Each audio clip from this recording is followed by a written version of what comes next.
சுக்கிரனுடைய அமைப்பும் சனி பகவானுடைய அமைப்பும் சரியாக இருந்தால் ஒரு வாகனம் வாங்கின உடனேயே வாழ்க்கையில் மாற்றம் வருதுங்க.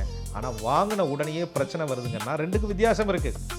அந்த வாகனம் உங்களுடைய அந்த நிறம் என்பது உங்களுக்கு சாதகமான நிறமா, அந்த நம்பருங்கிறது உங்களுக்கு யோகமான நம்பரா, அதில் நீங்கள் பயணப்படும் போது எப்படி இருக்குது அப்படிங்கிறது அந்த நம்பரு சொல்லும், அந்த கலரு சொல்லும். எடுத்தோடனே நான் பெரிய ஆடி அம்பானின்னு போக வேண்டிய அவசியம் இல்லை, இருக்கிறதுக்குள்ளே வாழ்வோம்யா அப்படின்னு தான் பெரும்பான்மையாக நினைப்பாங்க. ஆனால் விதி என்ன ஒன்று தெரியுங்களா, செவ்வாய்க்கிழமையும் வியாழக்கிழமையும் துலா ராசிக்காரர்களுக்கு வாகனம் வாங்குவதற்கு உன்னதமான கிழமை கிடையாது. அதே போல் துலாம் ராசிக்கு சுக்கிர பகவானுடைய அம்சம் இருக்கிறதுனால நாணயங்கள், வெள்ளி நாணயம் அது வண்டியில் இருக்கிறது ரொம்ப சிறப்பு. ஸோ எந்தெந்த எண்கள் துலாம் ராசிக்காரங்க வாகனம் வாங்கும்போது கொஞ்சம் கவனிக்கணும், அந்த எண்கள் பயன்படுத்தக்கூடாது? துலாம் ராசியின் வண்டி வாகன யோகம். வணக்கம் சார். வணக்கம். குரு வாழ்க, குருவே துணை. ஸோ பெரும்பாலான மக்களுக்கு பார்த்தீங்கன்னா அந்த வாகனத்து மேலே இருக்கக்கூடிய அந்த ஒரு காதல் அன்பு தனி தான். ஏன்னா அந்த வாகனத்தை வீட்டில் ஒரு ஆளாக பார்ப்பாங்க, வீட்டில் ஒரு உறவாக பார்ப்பாங்க. ஒரு நாளில் எடுக்கிறதெல்லாம் கிடையாது, ரொம்ப நாள் சேர்த்து வச்சு எடுக்கிறேங்க, பல கடுமையான முயற்சிகளை நான் எடுத்துகிட்டு இருக்கேன் அப்படின்னு சொல்லுவாங்க. ஸோ அந்த யோகம்ன்றது நம்மளை தேடி வரணும், அதுக்கு என்னென்ன விஷயங்களை பார்க்கணுன்றது இருக்குது. வாகன யோகம் அப்படின்னும் போது நம்ம மேஷம்லேருந்து மீனம் வரைக்கும் ஒவ்வொரு 12 ராசிக்கும் பார்த்துட்ருக்கோம். அந்த வகையில் இப்போ நம்ம பார்க்க போகிறது துலாம் ராசிக்கு வாகன யோகம் எப்படி இருக்கும், அதில் எந்த நாளில் வாங்கணும், ஸோ எந்த 4 நட்சத்திரங்கள் தாண்டி எந்த நிறங்கள் இருக்கணும், வாகன கூட்டை எண் எப்படி அமையணும், தெய்வ வழிபாடு எப்படி மேற்கொள்ளணும், இந்த மாதிரி ஏகப்பட்ட விஷயங்கள் நம்ம பேச போகிறோம். துலா ராசிக்கு வாகன யோகம் எப்படி கிடைக்கும் சார்? துலாம் ராசிக்கு ராசிநாதனே சுக்கிர பகவான், அவர் தானே வாகனத்திற்கே காரகர். அப்புறம் அவங்களுக்கு கொடுக்காம வேற யாரும் கொடுக்க போறார்? அதுலேயும் இரும்பு பொருள் அப்படின்னு சொல்கிறார். வாகனங்கிறது அதுக்கப்புறம் அது அதிகப்படியாக இருக்கிறது எது? இரும்பு பொருள். அது ஒருத்தருக்கு நல்ல யோகமாக இருக்கணும்னு சொன்னால் சனி பகவானுடைய அனுகூலம் ஜாதகத்தில் நல்லா இருக்கணும். துலாத்திற்கு சனி பகவான் 4க்குடைய வாகனக்காரகன், 4ஆம் இடத்து வாகன ஸ்தானத்தை சொல்கிறது மட்டும் இல்லாமல் இவர்களுடைய பூர்வ புண்ணியத்தையும் சொல்லக்கூடிய கிரகமாக வர்றதுனால சுக்கிரனுடைய அமைப்பும் சனி பகவானுடைய அமைப்பும் சரியாக இருந்தால் ஒரு வாகனம் வாங்கின உடனேயே வாழ்க்கையில் மாற்றம் வருதுங்க. ஆனால் வாங்கின உடனேயே பிரச்சனை வருதுங்கன்னா ரெண்டுக்கு வித்தியாசம் இருக்குது. அந்த வாகனம் உங்களுடைய அந்த நிறம் என்பது உங்களுக்கு சாதகமான நிறமா, அந்த நம்பருங்கிறது உங்களுக்கு யோகமான நம்பரா, அதில் நீங்கள் பயணப்படும் போது எப்படி இருக்குது அப்படிங்கிறது அந்த நம்பரு சொல்லும், அந்த கலரு சொல்லும்.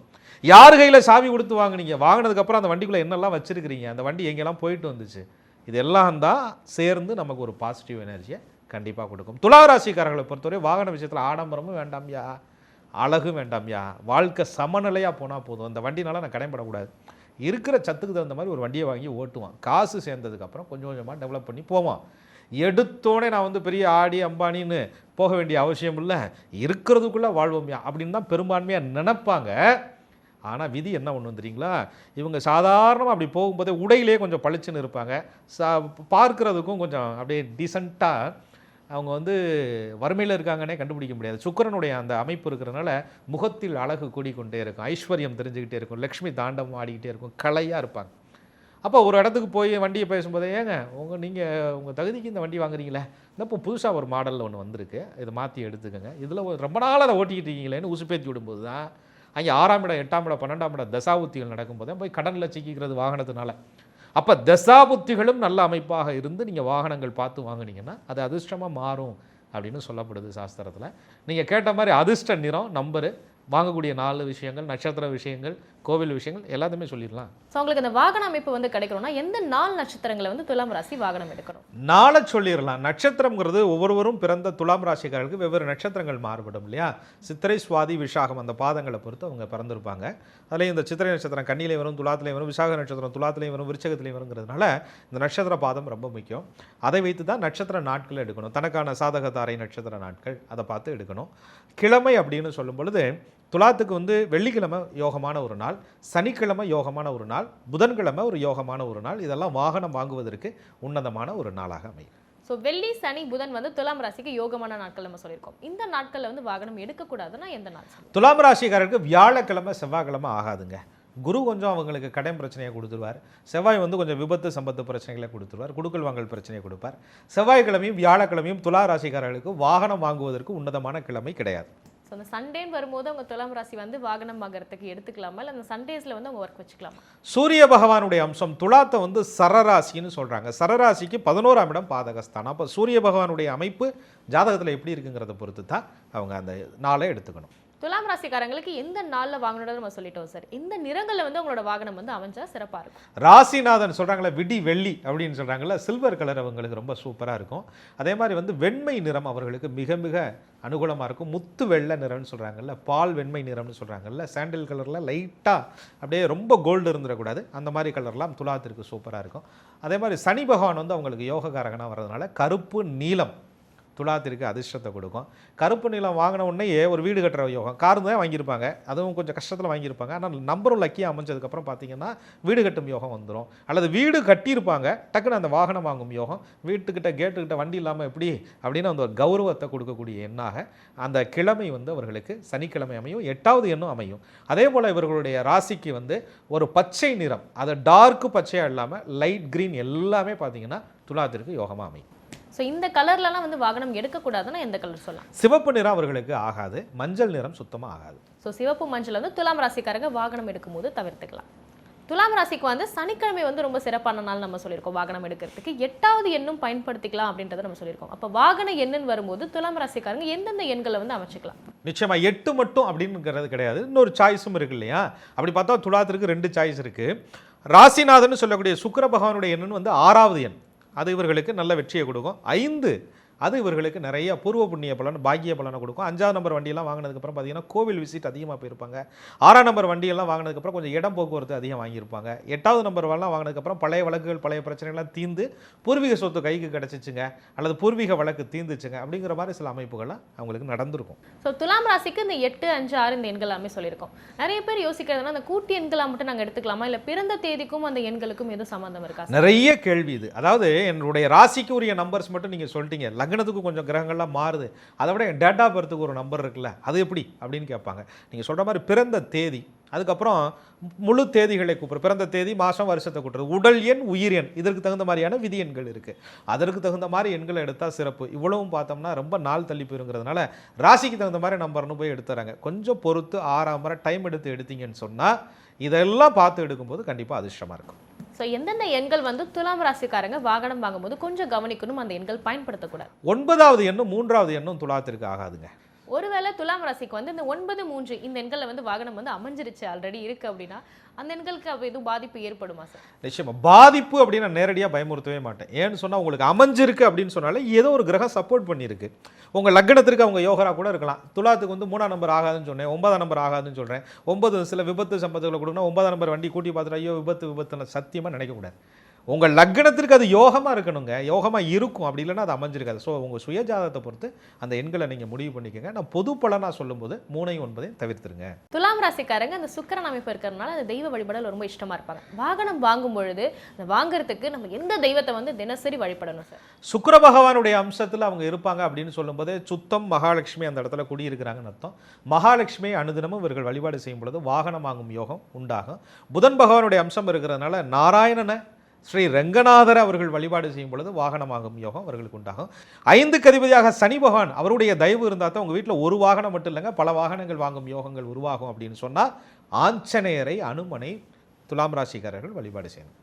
ஸோ வாகனம் வந்து புது வாகனம் வந்து வாங்கிட்டாங்க சார். ஸோ நிறைய பேர் வந்து இந்த குலதெய்வ வழிபாடு எல்லாத்துலேயுமே நம்பிக்கை இருக்கும். ஸோ நிச்சயமாக அதுக்கு வந்து செல்வாங்க, புது வாகனத்தோடையே வந்து அவங்க போவாங்க. எந்த தெய்வத்தையும் மறக்காமல் நீங்கள் வந்து வாகனம் வாங்கினதுக்கப்புறம் வழிபட்டுருங்க அப்படின்னா எந்த தெய்வம்? நீங்கள் சொன்ன மாதிரி குலதெய்வம் தான். அதற்கு அடுத்த நிலையில் அனுமன் வழிபாடு.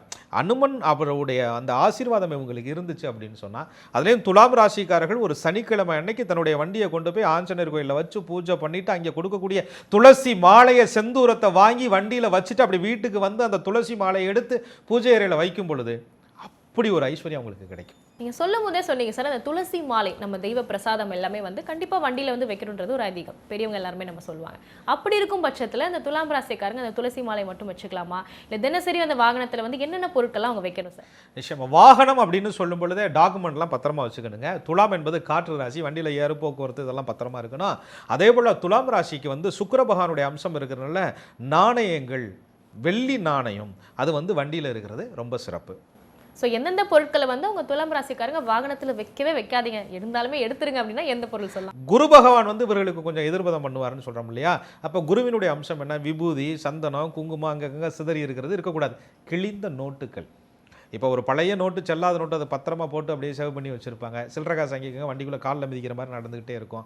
அதெல்லாம் துலாம் ராசிக்காரர்கள் கண்டிப்பாக தவிர்க்கணும். சுக்கிரனுடைய அம்சம் அவர்களுக்கு இருக்கிறதுனால உடைந்த கண்ணாடி பொருட்களை துலாம் ராசிக்காரர்கள் தன்னுடைய வண்டிக்குள்ளே வச்சிருக்கக்கூடாது. அதே மாதிரி துலாம் ராசிக்காரர்களை பொறுத்தவரையும் அழகுக்கு ரொம்ப முக்கியத்துவம் கொடுப்பாங்க. அதுலேயும் துலா ராசிக்கார பெண்கள்கிட்ட ஒரு வாகனம் இருக்குன்னு சொன்னால் வண்டிக்குள்ளே உட்கார்ந்துருக்கும் போதே, டிரைவர் ஓட்டிக்கிட்டு இருக்கும்போதோ கணவர் ஓட்டிக்கிட்டு இருக்கும்போதோ அந்த முடியை இப்படி இழுத்து இழுத்து முடிகளாக நிறையாக இருக்கும்.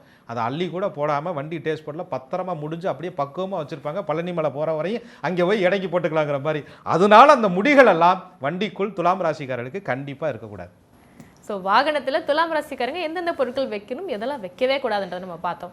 ஸோ பொதுவாகவே எல்லாருக்கும் இருக்கக்கூடிய ஒரு ஐதீகம் என்னன்னா, நான் சாவி வந்து புது சாவியை வந்து நான் இவங்க கையால் கொடுத்து அந்த ஆசீர்வாதத்தை வந்து நான் பெறணுன்றதை நினைக்கிறேன் அப்படின்னுவாங்க. அதுக்கேற்ற மாதிரி துலாம் ராசிக்காரங்க வந்து அந்த புது சாவியை யார் கையில் கொடுத்து அந்த ஆசீர்வாதம் பெறணும்? துலா ராசிக்காரவங்க பொதுவாக வந்து திருமணத்திற்கு முன்னாடிங்கிறது வண்டியெல்லாம் சரி இருக்குது, வண்டி போக்குவரத்துக்கு இருக்குது அப்படின்னு இருப்பாங்க. வண்டி வாங்கினதுக்கப்புறம் வண்டியில் ஒரு ஆளை ஏற்றுறாங்களே, எக்ஸ்ட்ரா லக்கேஜ் இல்லை அப்படின்னு நினைக்க மாட்டாங்க. வாழ்க்கையினுடைய உயிர் பந்தம் அப்படின்னு நினைப்பாங்க. அப்போ தன்னுடைய வண்டியில் அந்த கணவன் மனைவியாக குடும்பமாக பயணிக்கும் பொழுது அவங்களுக்கு பெரிய சந்தோஷம். துலாம் என்பது மகாலட்சுமி, வீட்டில் இருக்கக்கூடிய மகாலட்சுமி. அந்த மனைவி இடத்திலே அவர்கள் கொடுத்து வாங்குவது ஆண்களுக்கு நல்லது. பெண்களாக இருந்தால் கணவனிடத்திலே கொடுத்து வாங்குவது அவர்களுக்கு நல்லது. திருமணம் ஆகாமல் நாங்கள் லவ் மட்டும்தாங்க பண்ணிகிட்டு இருக்கோம், கொடுத்து வாங்கலாமான்னா உங்கள் அப்பா அம்மாட்ட கேட்டுட்டு கொடுத்து வாங்குறது நல்லது. திருமணம் ஆகாதவர்கள் கண்டிப்பாக தாய் தந்தையரிடம் கொடுத்து வாங்குவது அதை விட நல்லது. துலாம் ராசிக்காரங்க உங்களுக்கு இஷ்டமான அந்த புது வாகனத்தை எடுத்ததுக்கு அப்புறம் தினசரி இந்த பாடலை நீங்க கேட்டு போங்க, பாசிட்டிவா இருக்கும்னா எந்த பாடல் சொல்லலாம்? துலா ராசிக்காரருடைய வண்டியில் பெட்ரோல் இருக்குதோ இல்லையங்க, பெருமாள் கோயிலுடைய சக்கர பொங்கல் கண்டிப்பாக இருக்கும். அந்த பெருமாளுடைய பிரசாதம் நிச்சயமாக இருக்கும். ஏன்னா கோவில் விசிட் அதிகமாக பண்ணுவாங்க, தன்னுடைய இஷ்ட தெய்வத்தை நோக்கி அதிகமாக போவாங்க.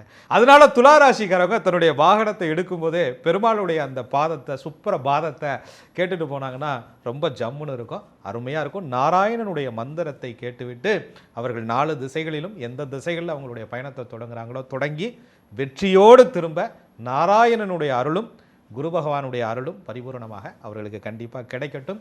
பழைய வாகனம் அவர்களிடத்திலே நீங்கி புதிய யோகத்தை கொடுக்கக்கூடிய வாகனம் துலாம் ராசி நேயர்களுக்கு அமையட்டும்.